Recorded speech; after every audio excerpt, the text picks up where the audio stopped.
Aujourd'hui, on va parler des 4 pires inventions de l'humanité, en commençant par une poussette anti-gaz et en allant jusqu'à des objets brillants mais radioactifs. Je sais, ça vous intrigue déjà, alors on va pas faire de blabla et c'est parti. Les poussettes anti-gaz. Retour en 1930. On sort tout juste de la guerre la plus médiatisée de l'époque, avec des images dans tous les sens et des médias qui ont du mal avec la gestion de crise pour toute rumeur ou information mettant en avant un potentiel futur conflit de la même ampleur. La menace d'une nouvelle guerre plane à chaque flash info ou page de journal. Et vous savez quoi? Les industriels de l'époque ont réussi à tirer leur épingle du jeu par rapport à ça. Ils ont réussi à tourner ça à leur avantage en créant toutes sortes de gadgets promettant de protéger la population. Et la cible de l'un de ces industriels était les jeunes parents. La menace de l'époque c'était le gaz, mais pas de souci, on va y remédier de manière très simple. Pour protéger votre bébé, on vous propose une poussette qui protège du gaz, une sorte de boîte hermétique dans laquelle vous pouvez mettre votre bébé qui pourra être protégé des gaz. D'apparence une poussette à peu près normale, à ceci près qu'elle disposait d'un couvercle en verre et d'un filtre à gaz sur le dessus. On faisait jouer la parano des parents de jeunes enfants en leur jurant que mettre leur poupon sous une cloche en verre hermétique était le summum de la protection moderne dernier cri. Même les films dystopiques de notre époque auraient pas osé imaginer ça. Et pourtant les inventeurs de cette chose l'ont fait. Et bien heureusement, en réalité, à part quelques articles de journaux pour parler de cette fausse innovation, elle n'a jamais été ni utilisée ni produite. Parce que bon déjà, faut imaginer le truc, mais en plus faut se mettre en tête que le seul et unique moyen pour l'enfant de respirer dépendait d'une espèce de boudin, que vous savez comme les trucs là pour se mettre du parfum avant, ça dépendait de ça qu'on devait actionner de l'extérieur, que quelqu'un devait presser pour faire entrer l'air qui serait filtré et ensuite qui arriverait à l'enfant. Le problème, si on réfléchit un tout petit peu plus de 2 secondes, s'il y a une attaque au gaz, qui reste-t-il pour actionner ce boudin qui est uniquement accessible de l'extérieur? Qui? Donc forcément, les gens se sont vite rendus compte que c'était juste la mort assurée pour leur enfant que d'acheter cette chose un peu bizarre et très sombre. On passe à la suite. Les bombes à chauve-souris. Ouais, on pourrait être tenté de faire une blague douteuse en disant « c'est Batman ou quoi ?» Mais franchement, ça ne s'y prête pas du tout. Pendant la Seconde Guerre mondiale, un dentiste du nom de Lyle S. Adams a eu une idée saugrenue après les événements de Pearl Harbor, de tout simplement utiliser des chauves-souris comme bombes volantes. L'idée de cet homme, c'était de lâcher des milliers et des milliers de chauves-souris équipés d'une sorte de dispositif de bombe incendiaire. Tout ceci au-dessus des villes japonaises. Et vous n'êtes pas sans savoir qu'à l'époque, au Japon, beaucoup, voire tous les bâtiments étaient constitués de bois. Donc forcément, une bombe incendiaire là-dedans, ça faisait des ravages. En tout cas, ça le promettait. Ces minuscules animaux iraient se nicher dans les recoins les plus inaccessibles des habitations et il n'y aurait plus qu'à prendre feu pour tout ravager. Vous trouvez que cette idée est abjecte, inhumaine, atroce et qu'il faudrait enfermer cet homme de toute urgence?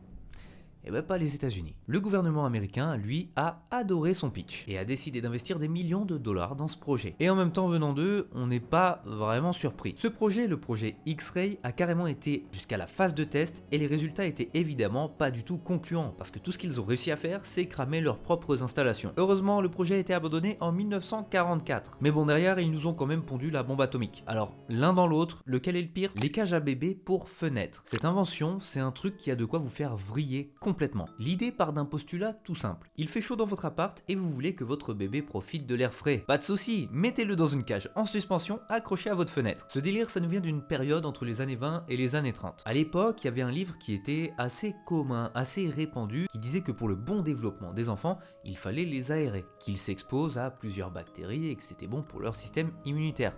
Jusque-là, pas très compliqué à comprendre. Mais de là à les suspendre dans le vide, alors là vraiment faut m'expliquer le lien. C'est plus un raccourci, c'est de la téléportation là. C'est Emma Reed, une américaine, évidemment, qui s'est dit que pour maximiser l'aération des enfants, on pouvait les mettre dans des cages accrochées dans le vide, peu importe la période de l'année. Comme ça aurait non seulement la chance d'endurcir leur système immunitaire grâce à l'exposition au froid et aux bactéries extérieures, et en plus ça permet de le faire sans avoir à sortir de chez soi. Super pour les flemmards. Et c'est un nouvel avantage pour les parents ayant un tout petit appartement sans balcon. Le pire du pire, c'est que cette merde ça a plutôt bien marché, jusqu'à ce que les normes de sécurité et des lois en matière de protection de l'enfance se disent que c'était peut-être, éventuellement, pas ouf. Et cette chose, ça a duré pendant 10 ans, où personne ne s'est dit « Oh, c'est un peu bizarre et un peu dangereux cette merde », à tel point que même Eleanor Roosevelt en a possédé une.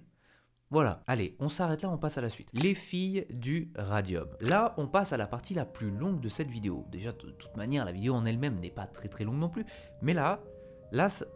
Ah, c'est un peu trash. Regarde chérie, une montre qui brille dans le noir. Ce commentaire enthousiaste a sûrement été répété une centaine de fois il y a une époque qui remonte à moins de 100 ans, lorsque des acheteurs ont posé pour la première fois les yeux sur des montres et horloges dont les aiguilles et les cadrans brillaient comme par magie dans l'obscurité de la nuit. Mais ce qu'ils ne savaient pas, c'est qu'il s'agissait d'une sorte de magie mortelle et surtout hautement toxique pour les femmes qui les fabriquaient. En 1916, la première usine à fabriquer ces appareils brillants a ouvert ses portes dans le New Jersey et a embauché environ 70 femmes. Elles seraient les premières d'une vague de milliers à obtenir un emploi dans des usines similaires aux États-Unis, dans un métier bien rémunéré et apparemment prestigieux. L'application de la peinture phosphorescente très spéciale sur les montres était une tâche à la fois minutieuse et très délicate, qui exigeait à la fois un bon œil et surtout une très grande dextérité manuelle. Les filles devaient donc mouiller la pointe de leur pinceau avec leurs lèvres pour la rendre plus aiguisée, on va dire. Et c'est là l'énorme problème. Si la peinture brillait si efficacement, c'est parce qu'elle contenait un élément qui avait à peine été découvert 20 ans auparavant. Cet élément était le radium. Et le radium, comme vous le savez aujourd'hui, est hautement radioactif. Il s'est avéré que les filles en avalaient quotidiennement. Malgré cela, le radium est rapidement devenu à la mode, se trouvant dans tout. Des cosmétiques, du dentifrice, des boissons gazeuses et même des produits alimentaires. Le problème, c'est que lorsqu'on ingère du radium, le corps le confond avec du calcium et l'incorpore donc directement aux os,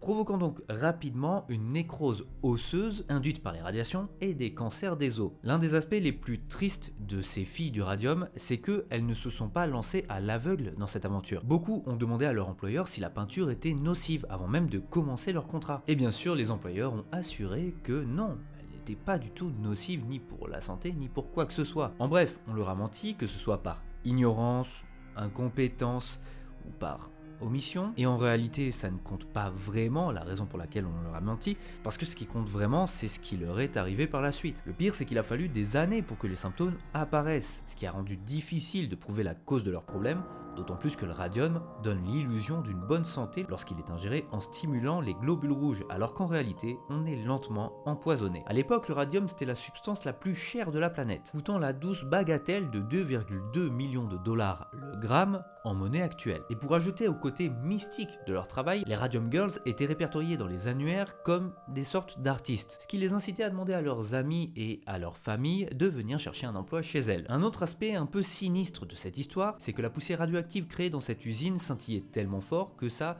se mettait souvent dans les robes des femmes qui y travaillaient. Du coup, certaines d'entre elles venaient avec leurs plus belles robes qu'elles avaient dans leur garde-robe pour pouvoir travailler et que cette poussière s'imprègne dans ces vêtements pour pouvoir sortir par la suite en soirée et briller de mille feux. Et c'est au début des années 20 que certaines de ces Radium Girls ont commencé à souffrir de symptômes tels que de graves maux de dents et de fatigue. Le premier décès connu ayant lieu en 1922 lorsque Molly Maggia est décédée à seulement 22 ans après un an de souffrance. Et là on va mettre un trigger warning violence et description un peu gore parce que on va rentrer dans certains détails qui pourrait vous mettre un peu mal à l'aise, donc voici le timecode où on arrête d'en parler. Même si son certificat de décès indiquait à tort qu'elle était morte de la syphilis, elle souffrait en réalité de ce qu'on appelait la mâchoire au radium, une maladie qui faisait que toute sa mâchoire inférieure était si molle et cassante que son médecin l'avait tout simplement retirée de son visage. Le radium ne faisait rien de moins que percer des trous dans sa mâchoire alors qu'elle était encore en vie. Heureusement, si on peut vraiment le dire, les Radium Girls n'ont pas souffert en vain. Leur cause a finalement permis de changer les lois aux États-Unis en matière de sécurité du travail, et ce pour tous les ouvriers d'usine. Même si on se doute facilement que tous les industriels de l'époque s'en fichaient plutôt pas mal, tant que les produits se vendaient, et finalement c'est même encore le cas aujourd'hui. Voilà, c'est la fin de cette vidéo, j'espère que vous l'avez apprécié et que vous avez appris 2-3 trucs super sympas. Et bien écoutez, si c'est le cas, je vous invite à la partager, à faire vivre la chaîne, à laisser un commentaire, un like, et puis surtout à vous abonner. Et moi d'ici la prochaine fois, je vous dis salut.